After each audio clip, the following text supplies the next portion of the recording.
And we're live. Hello, everybody. Welcome back to Palace Mad Mason. Tonight brings you the live stream for the preview between some lunchtime kickoff between Arsenal and Crystal Palace. Now, Charlie here has made channel history. He's the first opposite fan that I've ever had on the channel. I've only had fellow Palace fans joining me.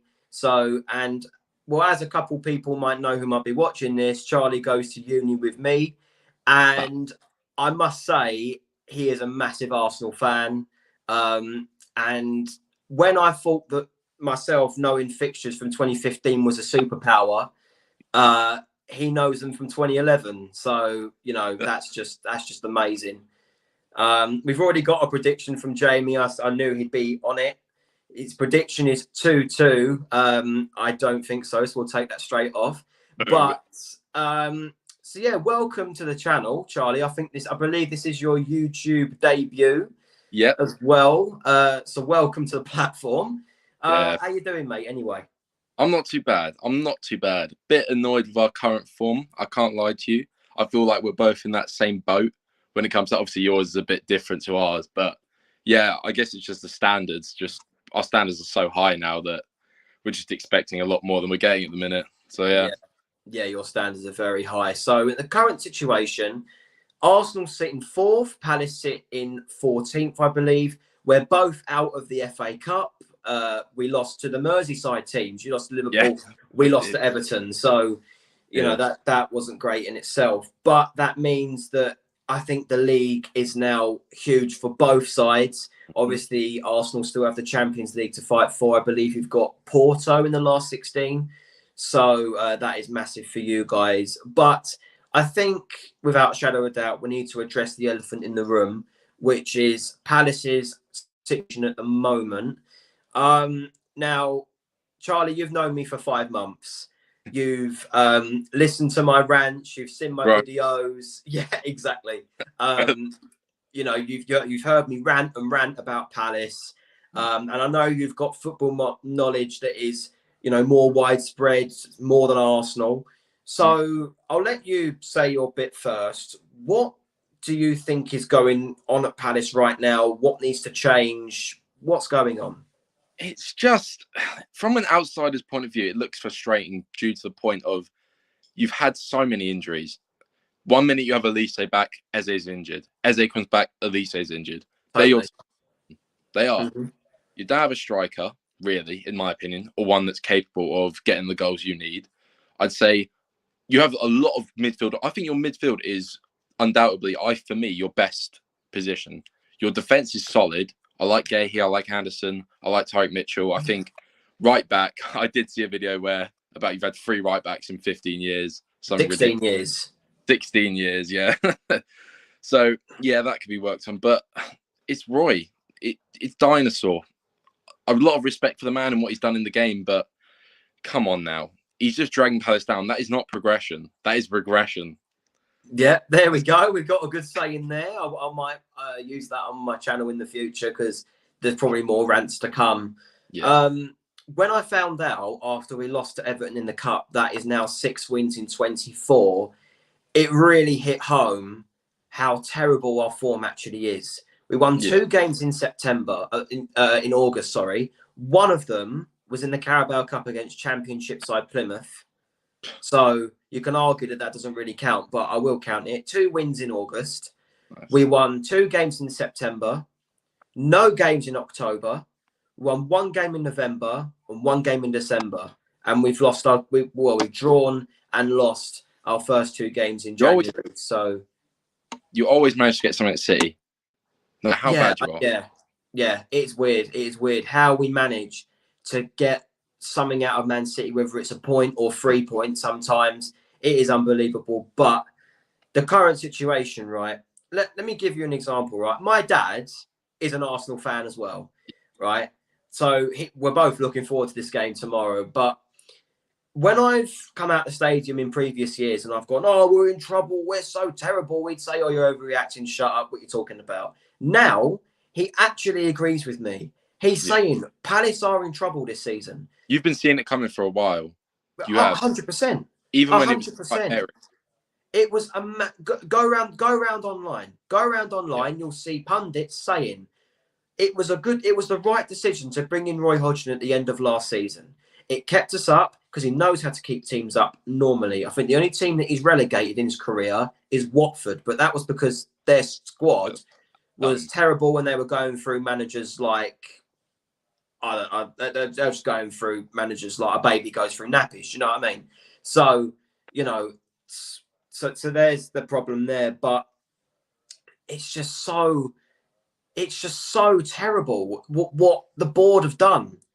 Yeah. It's not progression. How can you sit there and say we're going to the next level, but then you rehire a guy who for the last 4 years, prior to 2 years under Vieira, was 11th to 14th? How do you expect him to progress when you're giving him little resources? You give him Matthias Franca, who's barely used, and then we'll probably get onto him later on in the stream. But I just think we're so, I don't know, we are run poorly. For a Premier League club, for a modern day Premier League club, we are run poorly. It used to work in 2015, 2016-ish. It used to work. But now football's changed. There's a lot of money. There's a lot more money in football these days. And we ain't got the money for it somehow. So there you go. So, yeah. But that being said, we normally turn it on against the big teams. I don't know why. That's what I'm worried about. That is what I'm worried about. Like, you look at the teams. I think we've played every single Big Six team this season. We got 3 points at Old Trafford. But then you can argue that at the time, they'd already lost 7 games in the season and we was in late September, right? So that's that problem there. Got a point at Man City. Liverpool and Tottenham, we only lost 2-1 at home. Yeah. Arsenal at home, we only lost 1-0, the Odegaard penalty. Yeah. Who else? Chelsea. I know Chelsea last season especially. I mean, we finished above Chelsea. But... They beat us 2-1. We've not lost by more than 1 goal yet against a Big Six team. But when we seem to play, we play worse against the smaller teams. Teams you should beat. Teams we should be beating. I mean, the defeats against Everton, Luton and Bournemouth just showed in November and December. But yeah, I'm not going to ramble on about Palace's situation anyway, because we're here to talk about the game tomorrow. So let's talk about the Arsenal situation. How are Arsenal doing? Now, as far as I'm aware, obviously, like I said, my dad supports Arsenal, so I am, up on it a lot. And it's been fair to say that your current form hasn't been great. Not to the extent of Palace's bad form. Hence why you're still in the top 4. But why? So you lost to West Ham. Yeah. The 2-0 defeat. The 2-0 defeat to West Ham. Yeah. The 2-1 defeat at Fulham. The FA Cup is still important. You lost to Liverpool in 2-0. What other results have there been? I mean, a lot of results, so... I've seen it, again, like yourself, I've seen it coming since Luton. When we beat Luton in the 96th minute.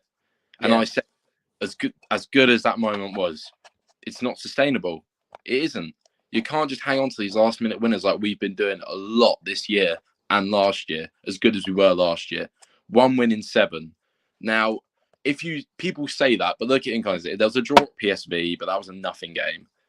Apart from that, all of them were important games, in my opinion. We had the draw at Liverpool, which I think we should have won. We had, Villa, a game that I don't even want to get into because that's a whole nother topic. We know we do it in class all the time. Ridiculous. Yeah. We beat Brighton. We beat Brighton. And that was it. You got the defeat. I know it was a long time ago now, but you had the defeat at Newcastle thrown in there as well. Wrongfully, but... Wrongfully, yeah. That was just an anomaly at that point. That was just one loss out of, I think it was 14 games at the time. So, and this is where the streak comes in.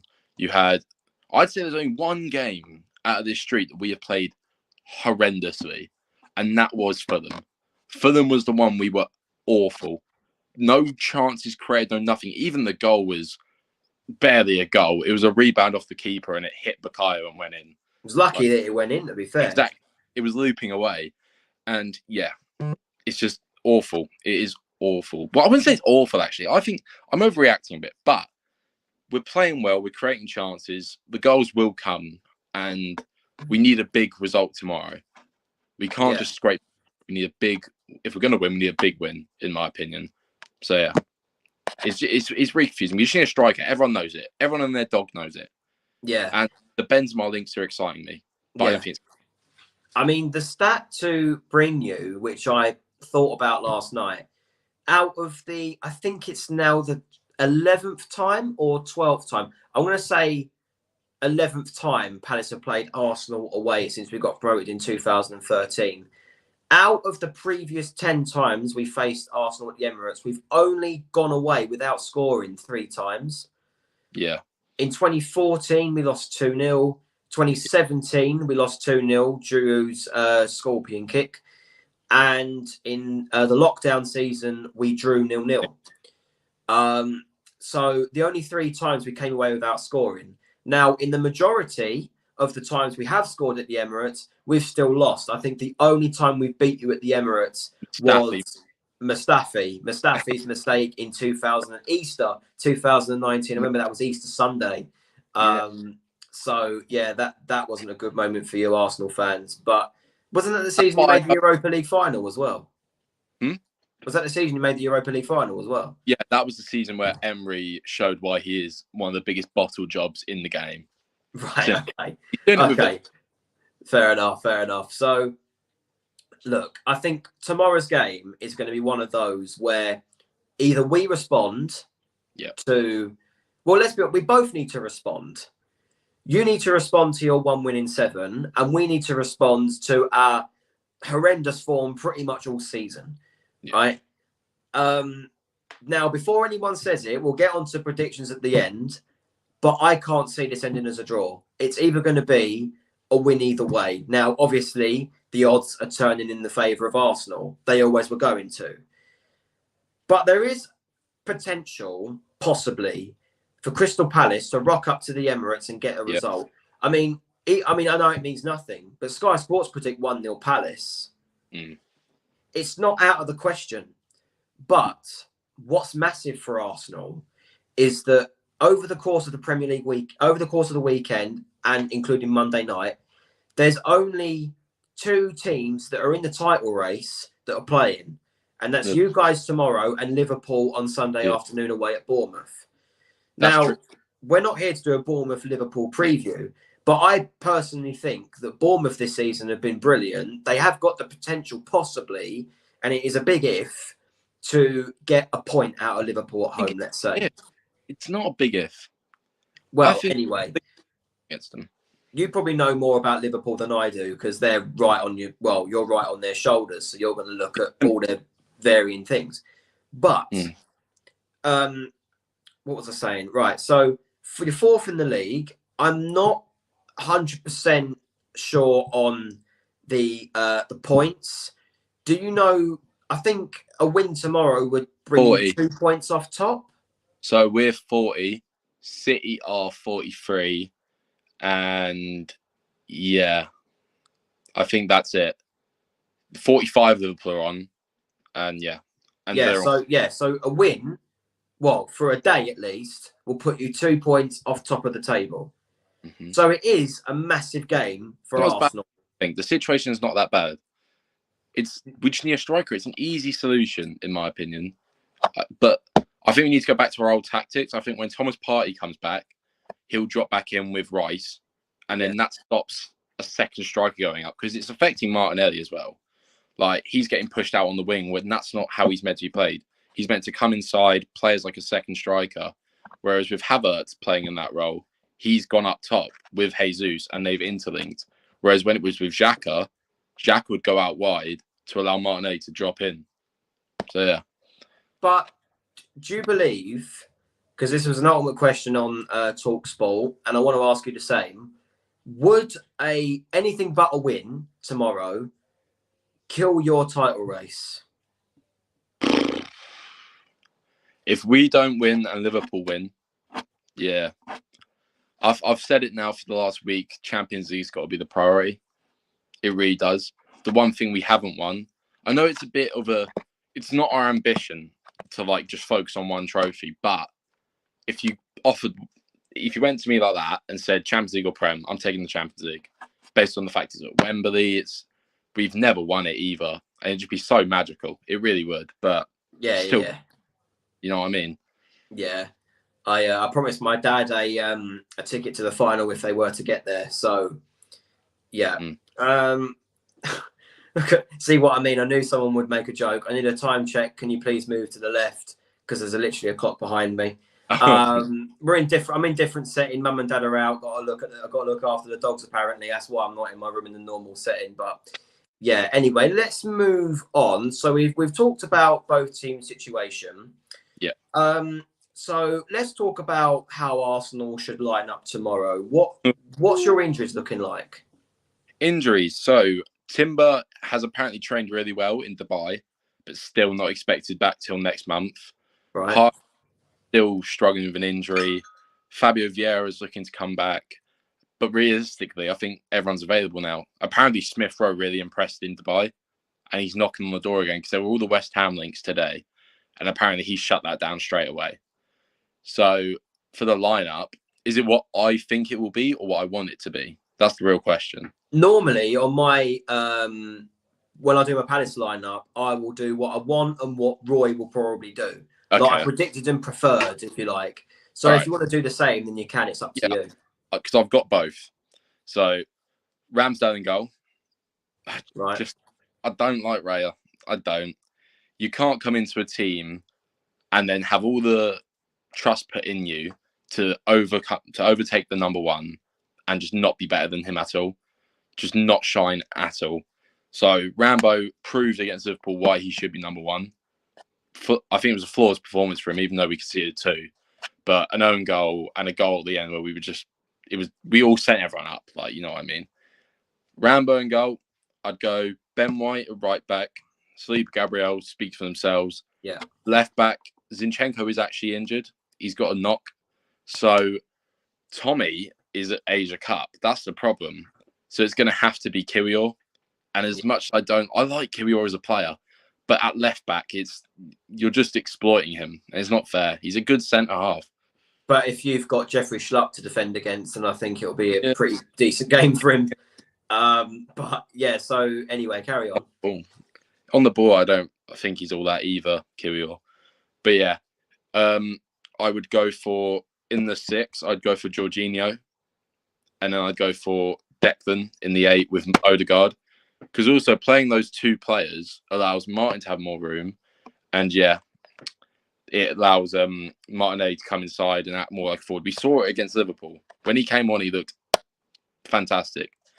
I then, obviously, saying that, Martinelli, Havertz, and Bukayo Saka.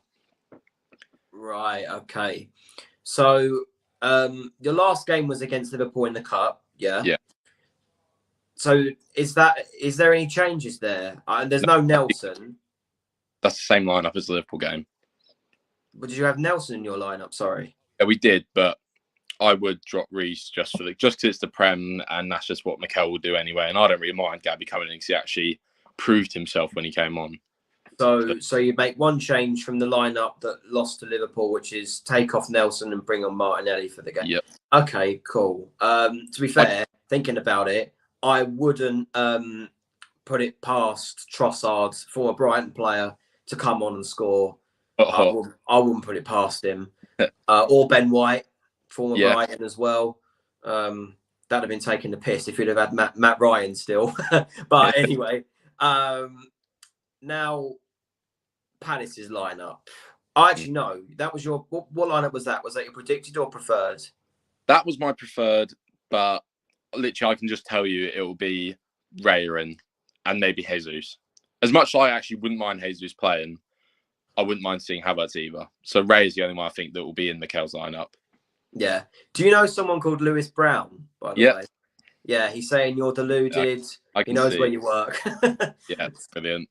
So I'll just I'll just prove it fit. There you go. And he's put, I know where you work as well. So brilliant. Anyway, let's move swiftly on to the Palace lineup. Now, in terms of injuries, we've got no Joel Ward. I believe both goalkeepers are now fully fit because Sam Johnston played against Everton in the replay. But Roy Hodgson made it pretty clear in a press conference against Everton that even though Johnston played, Henderson is still our number one. So he's been good for you, I think. Some of his saves have been quite dodgy, but with the teams that we've played, he has done pretty well. I mean, he played his Premier League debut was away at the Etihad. And if he didn't make that stunning save to deny Bernardo Silva, that game would have been 3-0, game over, not a chance of coming back. So he's done a brilliant performance there. A mistake from him nearly cost us at home to Brighton when he punched it on Welbeck's chest and it almost bobbled in. Who else have we played? Against Chelsea, he didn't really have that many saves to make. I remember he denied Mudryk in the first half, but that was about it. Against Brentford, it was a brilliant performance, especially to deny what was his name, Lewis Potter in the first half. And against Everton in the first game in the FA Cup, he was brilliant. He denied Dan Juma a few times, and I think if it weren't for Henderson as well, we'd have been knocked out of the cup before that. We wouldn't have had a chance to get the replay. So that's good there. More injury news. We've got definitely no Joel Ward, no Cheikh Doucouré. He's out for the rest of the season. Now Michael Elise apparently should be back, possibly on the bench for the game against Sheffield United at the end of the month, so he's not playing tomorrow at all. Both strikers are now fully fit because obviously Edouard started against Everton. Who else? Am I missing anybody? Apparently Jeswan Raksaki might be back in contention. But we know Roy's lack of wanting to play the youth. Yeah. So, I mean, there's no point really talking about him. Anyway, the lineup for me, what I want, right? So this is what I want to happen. Henderson in goal, back four, Mitchell, not Richards, Anderson, Gahey, and well, I think it's going to have to be Klein, isn't it? Because we seem reluctant to invest on a right back. So it is what it is there. The two in the DM, I would prefer Jefferson Lerma and David Ozo. I think David Ozo, when he came on for the 70 minutes against Man City, it was over a month ago now, he shone in that game. It was absolutely brilliant. When he's come off the bench a couple of times, you can tell he knows what it means to play in that shirt. Yeah, he's not the most technical players. He's not the best player in our team. But he knew what it meant to play with it. He sort of reminds me of when we first came up, when you had Joe Ledley, Mile Jedinak, James MacArthur. These midfielders were not the best in the game. They weren't the best in the Premier League by a long mile, but they knew what it meant to play in the shirt. And that's what I like about him. I'm not saying Chris Richards doesn't try, but Chris Richards is not a DM. He has proven time and time again, he is more of a right back than a DM. I'm going to say it right now. So I prefer Ozo. Front three, well, the three attacking midfielders, if you like. On the left side, I would like Matthias Franca. Yeah. I don't think Roy's given him enough chance. He admitted in the press conference against Everton that it's hard for him to break into this team. A team that has Eze on the wing, Hughes as a 10, and Schlupp playing every game. And it's hard for him to break into. How bad must he be in training? So anyway, I would love to see Matthias Franca play a Premier League game against one of the best in the league. I'd love to see it. Because look at David Ozo. He rose to the occasion. Matthias Franca, when he came on in the last 10 minutes at Man City, it was 2-1 down. He looked excellent. He combined with Elise very well. It just fuels up these games. It fuels them up. I don't know. I don't know what Roy's thinking is. Don't think most Palace fans do. But anyway, You've got to have Eze on that 10. It is an absolute given. If anything, he's going to be the one that's going to create everything tomorrow. I think you'll find watching the game, our tactic, well, it's not a tactic, but our tactic is going to be give the ball to Eze and hope for the best. Yeah. I really think that that's what's going to happen. On the right, would I like Jezreel Raksaki? Not really, because only reason being he has just come back from an injury. He's a youngster. I don't want to see another Palace youngster out for a long time with injury. Yeah. I mean, I remember when we signed Nathan Ferguson, a right back from West Brom back in 2020. He's had injury after injury after injury, and we haven't heard of him since. I don't even know where he is. So I don't want Raksaki to fall off the radar. Yeah. And up front, personally, I would like Mateta tomorrow. Oh. I think, right, and this is an unpopular opinion, right? I think Mateta, over the last couple of games, again, he's not the best striker in the league. But I genuinely think that Mateta's long bursting runs, and he sprints like you wouldn't believe, right? He's a If power he can get him behind, either of Saliba or Gabriel, and I know the opportunities are going to be very few and far between because they are both world-class defenders. But if he can get him behind either one of the two at any opportunity, I trust him to either make the right decision with a pass or to have a go. More than Edouard. And I know a lot of Palace fans are probably going to slate me for it because Edouard has scored more goals this season. Edouard has played more minutes. Edouard, over the course of the season, has made a few good appearances, but there are some times with Edouard where I do feel like he is just so lazy.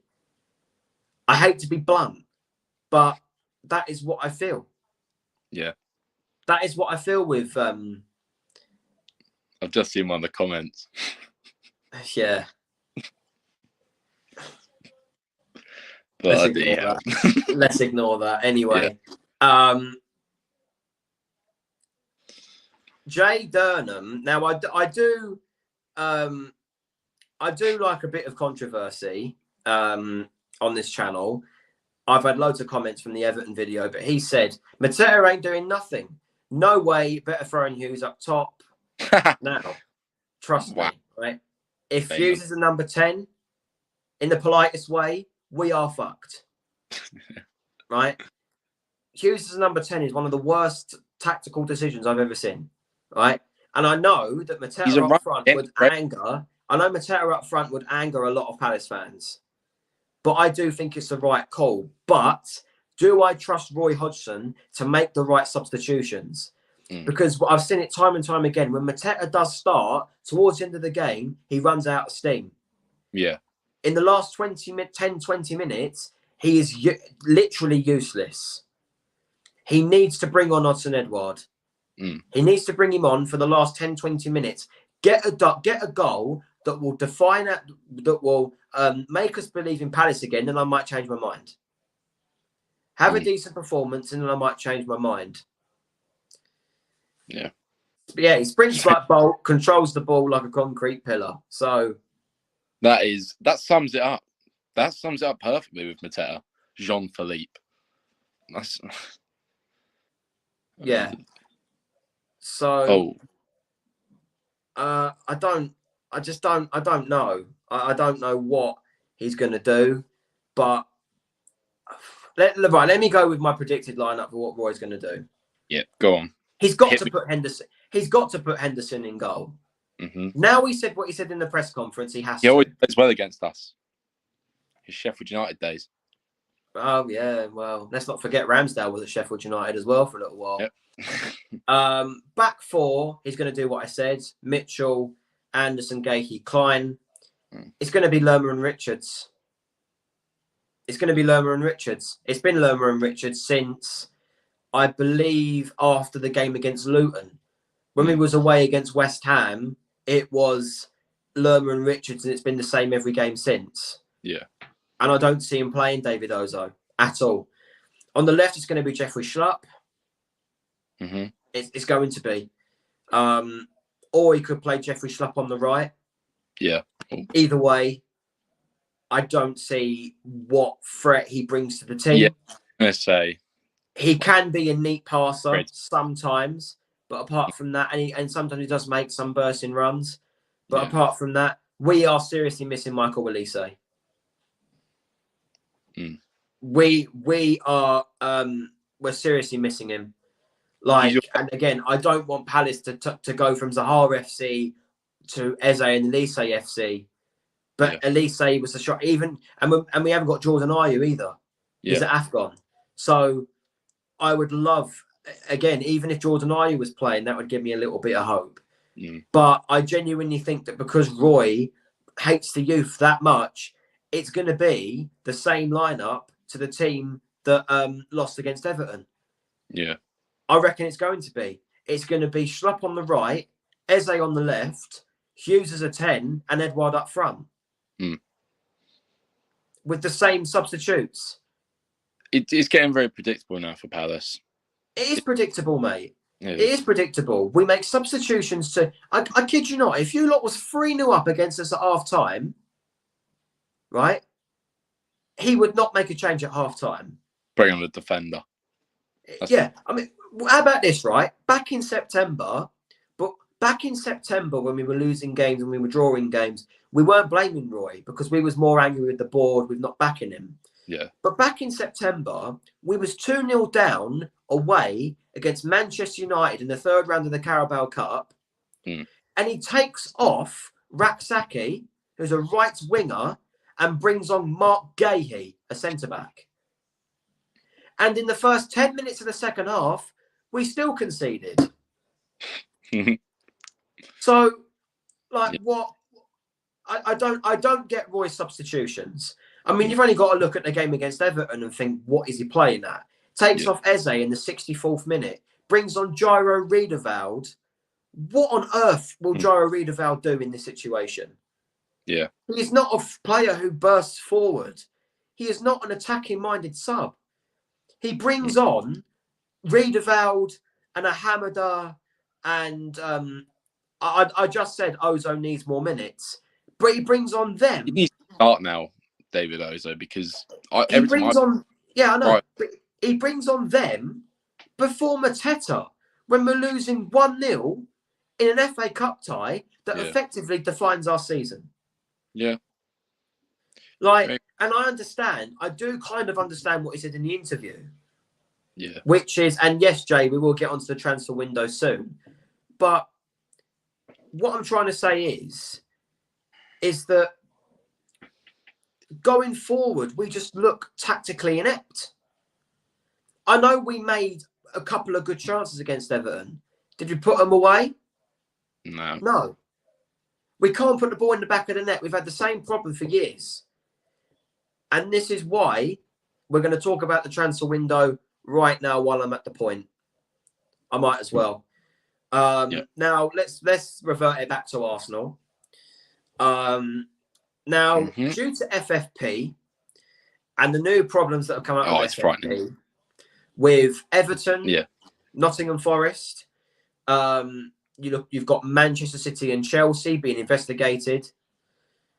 Yeah. The transfer window in January this year has been the most threadbare window in terms of the Premier League I have ever seen. Quiet. I think the biggest bit of business I have seen in this window from a player moving to a Premier League club is when Tottenham signed that Genoa defender.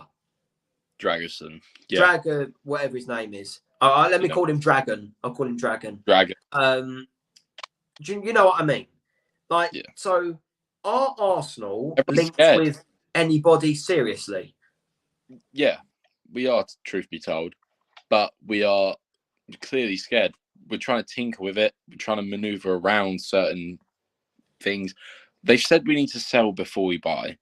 And it doesn't look like we're even looking to sell. It looks like there's one player that's leaving the club this month, and that's Cedric on a free to Besiktas. But in all honesty, the only player I've seen us somewhat linked with, I've seen a couple links, nothing serious. Obviously, you have the Tony thing, but that is never going to happen until the summer. Any striker. We ain't signing a striker. That's the thing. Benzema is a pipe dream on a 6-month loan, but the wages are just ridiculous. Apparently, he's even said he might even stay in Saudi now, which I don't blame him. But yeah, you've got, well, to be Benzema, we should have got him 10 years ago. That's the thing. And he's probably happy he didn't go now. Because look at what we've done in those 10 years compared to Real Madrid. You know what I mean? Yeah, 100%. We've had Michael Elise. I've seen that link, but that's not happening. Moves like that don't happen in the January transfer window. The thing is, I think in the summer there's going to be a lot of competition between the big clubs for him, because I've seen Liverpool having interest. I've seen Manchester United having the biggest interest in Elise, and Arsenal were interested as well. So, and obviously Chelsea were interested in the summer. So there's going to be a lot of competition, I think, in the summer with Elise, because I don't see how Elise is going to stay at Crystal Palace. He's been at Crystal Palace for 3 years. Come the summer. What have we achieved apart from an FA Cup semi-final? He is a youngster who is going to, I believe, is going to rise up to the French squad, right? Where I genuinely think he's going to be a talent in the future. Why he's not going to lead the Wilfred Zaha career, where he stays at Crystal Palace till he's 30. Not a chance. And this is where I do give the board some credit, because managing to keep Elise and Eze, it must have come with a promise that we're going to progress this season. It must have, because if we were settling for another 13th, 14th finish, Eze and Elise would still not be at the club. Eze's been at Palace longer than Elise has. Roy Hodgson signed him before we got Patrick Vieira in. Yeah, we signed Elise in the summer of. We signed Eze, sorry, in the summer of 2020. From QPR. So come the summer, he'd have been at Palace for 4 years, 1 year more than Elise. But yeah, honestly, I know I've sort of cut you off with the transfer window. So just round your bit off with Arsenal. If there's one player that you can see us getting, you getting, not us. Oh God. If there's any player that you can see Arsenal getting, who would it be? No one. In January, we're not getting anyone. I'm calling it now. We're not going to sign anyone. Straight up. We're going to. Apart from Cedric, is there anyone else you think you'd sell? Nope. I'm being honest. Nothing's happening. We've got, what are we? 19th of January. 12 days. No movement on any side, whether that is a sale or a signing. Cedric will go on a free. The other player who was looking to sell, hopefully not, is El Neni, but he's at AFCON, so you can't do much there. Nothing's going to happen, and I don't blame us. It's every Premier League club has had fear put into them, because they showed that with Forest in particular, anyone can get it now. Anyone can get it. That's it. Okay, right. So in terms of Palace transfer news, we've been linked with Killian. I keep calling him Killian Phillips. It's because we had a youngster called Killian Phillips. We put him out on loan to Wycombe Wanderers, and I keep calling him it. Calvin Phillips. Yeah. Calvin Phillips from Manchester City. Apparently West Ham, Palace, Newcastle, Everton, and Juventus are interested in Calvin Phillips. Now, personally, with Calvin Phillips, he's been at Man City for a year and a half, has barely played. He's only got 1 goal for City, which was in the Champions League a month or two ago against Red Star. Didn't he? That was it. The penalty against Red Star, that's all he's done. He scored 1 goal for England. Good player. Against North Macedonia in June. So I don't think going abroad is a good move for him. No. I don't think it is. So I think Juve's off the cards. Everton and West Ham. That's it. Yeah. Just needs to play. Look at the league quality. Everton and West Ham, we know about Everton's financial goings on, but apparently West Ham are having a few issues as well. So that is a good one. More chance of getting a second-hand pair of Calvin Kleins. But yeah, West Ham and Everton are having financial trouble, apparently so. Well, we know about Everton, but West Ham also, so that's looking unlikely. So it's only between Newcastle and Palace. Now, do you see Calvin Phillips getting in the Newcastle squad? No, nope. I don't. Absolutely not. Nope. Now, I just think that Palace would be a great suit for him because we've got a former England manager in the dugout currently. Yeah. As much as I don't want him to be there, right? Yeah. And I hope he won't last a lot longer, right? Yeah. But he's an ex-England manager. He'll know how to use him in the Premier League, I think. Yeah. Right. And it's massive. But there's a few issues I've got with it. One, he's not played for a year and a half. Is he going to be Premier League quality when he goes to Palace? Who knows? We don't know. I ain't got a crystal ball. I can't go into the future, so I don't know. Right? Yeah. Next, that is going to limit David Ozo's chances badly because who would you rather have? If someone said to you right now, you prioritise David Ozo's future or Calvin Phillips. I know it might sound silly, but you're talking about someone who has a lot of potential and who's looking good at the minute at Palace, or someone who is somewhat Prem proven. There's a lot that goes into it. I can't give you a yes or I can't give you a definite. Well, I can't give you a definite answer because it depends on how long we sign it. What time frame are you giving me for Phillips to sign? Loan to the end of the season, loan with an option to buy, a fixed contract. What time frame? Because a loan is the best option. I think it will be because you do need to test him because, as you said, he's not played a consistent amount of football for about 3 years now since he was at Leeds, and you do need to test that. And even when he was at Leeds in that last year, it's so injury prone, still so injury prone. Yeah, like risk, it's a big risk. But then you understand the complexity of the answer because if it was on a 6-month loan, let's say, and it was not with an option to buy, so we'd be going back to Man City in the summer, I would say Ozo. But do I trust Roy to play Ozo? No. So I would go. I would go with Phillips. Yeah. Because my hands are tied with that one because Roy doesn't play Ozo. If we had a different manager, whether it's Steve Cooper, Oliver Glasner, let's go as far as saying Graham Potter. Let's go even more extreme. Jose Mourinho. Right? Let's go even more extreme. Right? We're dreaming. You're dreaming. I know I'm dreaming, mate. And a lot of Palace fans actually have been serious about Jose Mourinho. Come on, man. They are fucking deluded. He's going Newcastle. He's going Saudi. It's one or the other. Why would he want to come join Crystal Palace? I don't know. Anyway, right. Nice, easy job with Saudi. Yeah, but the thing is with us hiring managers, and I'm not going off topic, bear with me, is that the managers in modern day want the clarity that the owners are going to spend money. Yeah. I'll just put the banner back up. They want the clarity that they're going to spend money, which is why did we hire Patrick Vieira? Because let's be honest, potential at EV. He did. Good manager. Yeah. But it was a massive punt. It was a massive shot in the dark, right? Because Patrick Vieira has never been a Premier League manager.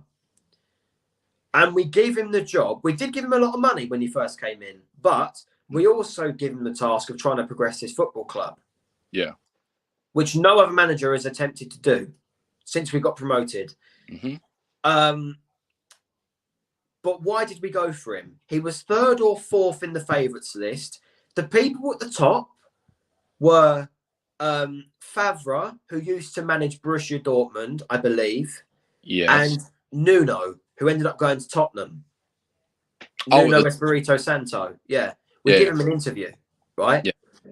Those managers are going to want the clarity that their owners are going to spend big. And unfortunately, for whatever reason, Steve Parish, John Textor, and Harrison Blitzer, they are not going to give him that clarity. Yeah. And Patrick Vieira, what other better job is he going to get? Really? As an inexperienced Premier League manager, there isn't going to be a Big Six club going for them. Not yet. Santo must have turned around and went, I've got better, links elsewhere. I know he went to Tottenham and didn't last long, but he still went to a better club than Palace. And he's at Nottingham Forest now, who, they're getting point deductions, but I still think they'll be fine. So I don't think so. All right, well, that's another topic for another day. But the thing is that with all those managers, they'd play Ozo. Yeah, they would at the current time. They would, because Chris Richards is not a DM, but Roy is allergic to playing the youth. So yes, I would prefer Phillips. But if it was on a fixed contract or a loan with an option to buy, if it actually are two different things. If it was loan with an option to buy, yeah, I would still say Phillips because it's the same as a loan. Because we would not buy him. We wouldn't. We would not buy. I mean, we wouldn't buy. Look at the players who we've had on loan before and we didn't buy him. Ruben Loftus-Cheek, he was brilliant at Palace. Didn't buy him after his loan. Conor Gallagher's the big one. That's the one. Conor Gallagher's the big one. And then we're the winner. Yeah. Yeah. Then you've got who else? Batshuayi the first time around. Second time around, he was useless. So I'm quite happy that we didn't end up buying him outright. But you know what I mean, right? Yeah. So I still think it's the same as a loan. We would not buy Phillips, no matter how well he plays, I don't think. If it was on a fixed contract, I'd say Ozo. Because what would happen if, because at least with loan with an option to buy or a loan itself, he's guaranteed to go back. He'd be a flop for 6 months and go back. If it was fixed contract, I would say prioritise Ozo. Because if he was a flop, say we got Hodge until the end of the season, he would stick with him no matter how bad he is. Trust me. So you're saying the only way you would want him in that scenario is if it was with an option to buy and a 6 month loan? Or either or. So if it was a loan with or without an option to buy, I would prefer Phillips over Ozo. But if it was a fixed contract, Ozo. And, well, I mean, I think a lot of people are going to be... I mean, I don't know who Kieran Maguire is, but no idea. Well, he must be on some sort of transfer expert or something. Yeah. I know I'm no transfer expert. I'm just saying it is what I believe as a Palace fan. But so we've been linked with Phillips. We was softly linked with Danny Ings on the 10th of January, and I think that is a disgrace. That is insulting. The last 2 years, like we know, we've got a lot of West Ham fans in our class who hate him. Bob in particular. Yeah, good old Bob. Shout out to Bob if you're watching. Bob. Go on, Bob. But the trouble is that since now that West Ham lost 1-0 away at Bristol City in the FA Cup, that is now 26 games where Danny Ings has not scored for West Ham. What happened? Video the other day on his always goals in the 1920 season for Southampton. The guy came second in the Ballon d'Or. No, not Ballon d'Or, the Golden Boot. Ballon d'Or? How bad were players that year? Well, to be fair. Now the Golden Boot. The Ballon d'Or. Christ, that is a sight for sore eyes. It was one goal off of two. I think it was joint with Orba in second. Yeah. So one goal off Vardy. And also, we was linked with what's his name? We've been linked with Danny Ings for a long time. When he went to Aston Villa over us, when he went to Southampton over us, when he was still at Liverpool, we went for him, and we had no luck. So I think it's a bit embarrassing that we're going into the old phone book, especially when he's had the form that he's had and still going for him. I mean, you watch, we'll go for Nketiah. Take him.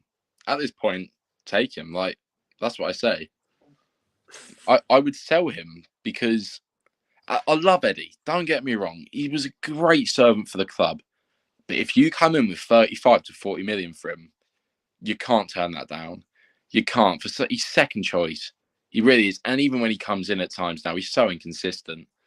So I would give him to you, to be honest. I'm not going to say for free. I'm not going to be one of those idiots that says, "Oh, just throw him away."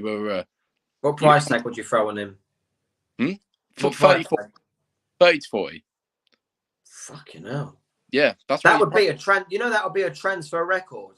He's still he's a good player, a good striker, good number 9. Our transfer record plays so well. Our transfer record was £27 million in 2017 for Christian Benteke. 2016 even. that is our our thing. Anyway, we're coming up to where we're on now, 50 minutes. So it's time to talk about score predictions for tomorrow's game. Now, let the guests go first. Okay. Go on. Oh, do you want scorers as well? I mean, I'm gonna go for. I had a sensible one and I had a ridiculous one. My head is telling me it's gonna be a 3-1 win, where we go 3-0 up, like last year when we went 3-0 up, let you back in it, then scored a fourth. But I reckon we'll go 3-0 up, and you'll get one back. My heart. Well, no, yeah, I'll just go 3-1. 3-1, I reckon Bakayo will score a brace, and I'm going to throw in a not Jorginho penalty. I'd go in for a Declan Rice goal. 3-1. And the Palace goal scorer? Michael Elise, because I love him so much. I've said he's injured. He's not. Oh, yeah, he is injured. We were just speaking about Eze. If Roy don't take him off this time. Yeah, Eze free kick. The only reason I was going to say free kick. Wow. Yeah. Okay. The only reason I was going to say Elise was because he is my favourite player outside of Arsenal at the minute, and I'm not even just saying that because I've said it to my mates before. The guy is an I love those wingers that are just so effortless. Like they're creative players. They're not just out and out wingers. You know what I mean? Yeah. Sensible 99-0 to the AFC. Yeah, we'll put that on. Yeah, nice. Go on, Quinton. Yeah. Where's my prediction. The thing is, right, throughout my time of supporting Palace, obviously I'm not backing the other team. I've never wanted the other team to win. Part of me, now hear me out, part of me would like us to get absolutely destroyed. Just so Roy gets the sack. Yeah. Genuinely. Because I genuinely believe if we lose, let's say by 1 goal or even 2 goals, he stays. Off the bench. I love that shout because I feel like this could be his game. Smith Rowe, Croydon boy. Yeah, off the bench because his goal is coming. It is his big moment at home. I love that shout. 2-0. I actually backed that more than my one, to be honest. 2-0 Arsenal. To be fair, quite a few results between Arsenal and Palace over the years. They finished Arsenal 2, Palace 0. So Kai Havertz scorpion kick. Don't. You know, in that same month, Andy Carroll scored the bicycle kick for West Ham against us. And the day before, Mkhitaryan scored one, but it was offside. It still counted. Yeah. Well, anyway. Look, do I back us to put a performance in? Yes, because we are playing a big team. Yeah. Like, it will be the first time this season where we haven't scored. Well, it'll be the first time this season that we get thrashed by a big team. If it is 3-0 or 3-1, I still consider 3-1 as a threat. Well, depending on how dominant you guys are in the game. Yeah. But for Palace, I would go at best 2-1 Arsenal. 2-1. 2-1 Arsenal. I can't back us anymore. Until Roy gets the sack, I can't back us. How do you reckon it will happen? You go 1-0 up, you equalise, or you get one back? We'll equalise and throw it away. I think we'll equalise. It will be a last minute. It could be one of those where it's like we go 1-0 up first half, and then just before half time you equalise, and then the whole second half is just peppering, and then we finally get it at the end. Yeah, because the thing is, right, I always say scoring just before half time is one of the best times to score because it puts the team on the receiving end under pressure. But I remember when we scored against Brighton just before half time, and then we sat on that 1-0 lead. Now, if we score just before half time, we are sitting on whatever that is, unless if we're 2-0 down and we get one back to make it 2-1 just before half time, it might knock a bit of wind into us. That is a massive prediction from Skellington Ed. Kidding me. We are not scoring 4 goals at the Emirates. We can barely score 1 in the game, mate. The thing is, our problem, we haven't been conceding. If you actually break it down, we've not conceded, apart from Fulham, we do concede the odd 2. But the Liverpool game, it was an own goal, and then on the break in the 96th minute, I think it was. So if we concede 4 tomorrow, Wow. Questions do have to be asked. They really do. Oh, yeah, 100%. Yeah. Yeah. The thing is, right, I'm going to look at it this way. Are we in a worse position than we were when we played you guys away last season? Because when we played you away last season, we didn't even have a manager. You were. I think you were in a worse position. It was Paddy McCarthy in the dugout. You guys were challenging for the title. Well, we were winning the league. You were top of the league at the time. Was one of the last games before it all fell apart. Yeah. We went 8 points clear that game. Yeah. So that was a worse position. So I'm not going to say a score like a 3-goal deficit. But I think at best, Arsenal 2, Crystal Palace 1. And trust me, even if we do play well, I'm still Royale. Yeah. I don't disagree with you at all with that, because we had a similar situation. The dog? No, it's not the dog. Oh. Sorry, I thought someone was at the door. Must be just me. Anyway, so yeah, so you're going 2-0 Arsenal. Only difference with me is that do I think Palace will score? It'll be a rarity for me. It'll be our first goal in 2024 if we do manage to score at the Emirates. Yeah. I do think it is a massive game because the two teams immediately below us currently, I know Forest are away in a points deduction, but the two teams immediately below us are playing tomorrow night, Brentford against Nottingham Forest. So there will be a high chance that we will go down a place in the league if we do not get a win or draw tomorrow. So, yeah, I think it is a massive game for us. Huge game. We need to get back on track. Weird game. Yeah. I mean, we did have a similar kind of trait in December where we lost 2-0 at home to Bournemouth on the Wednesday night. Then we played Liverpool at home on the Saturday and put in a good performance. And obviously we lost 1-0 against Everton on the Wednesday night this time.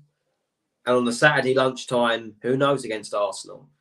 Yeah. Who knows? Well, but obviously only time will tell. So I think that pretty much brings an end to our live stream. We've got 16 viewers on at one time, which I think is a record high. So I'll try and get more external fans on the channel. Hopefully I'll try and find a Sheffield United fan for the preview next time. That will be on Monday, the 29th of January, the night before the game on the 30th. And me and Charlie behind the scenes have already made plans for the Brighton preview as well. The game on the 3rd of February. Come on, Niall. Come on, Niall. We need to get you on if you're watching this, mate. So, yeah, massive game tomorrow. As usual, I will make my review video after the game because it will be straight after as well because it's a lunchtime kickoff. Yeah. Massive thank you, Quintin, for your comments and anyone else who has commented. I'm sure you'll want to thank Lewis. You'll want to thank Lewis. Lewis? Yeah, the guy who commented. Oh, yeah. Lewis Brown. I don't think he's here. My mate Ned as well. He was one who said, he's in my basement. Oh, yeah. Oh. But yeah, okay. Does it get Niall on immediately? We need Niall. We need Niall. We need Niall. If you know, you know. So, yeah, massive thank you for watching as usual, guys. Please make sure to subscribe to the channel. Leave a like on the video. Really helps me out. I'm going to make more of these lives in the future because I do actually think it is helping the channel grow. So, yeah, massive thanks to you, everyone, for watching. Thank you, Charlie, for coming on. Hopefully this has given you inspiration to make your own channel. Well, I've got my TikTok, Charg, AFC Charg. Charg, yeah. Go follow Charg on TikTok. Some great little picture reels, I'd say, on there. So please make sure to follow him and follow my TikTok, Palace Mad Mason YT. And yeah, we are 20 seconds away from reaching that 1 hour mark. So let's try and hold out for that 20 seconds. It's like New Year's Eve, this, isn't it? Yeah. But yeah, let's hope for a decent result. It's going to be quite rare. Roy out, Parish out, Yanks out, up the Palace. Yes. See you next time. Bye, guys.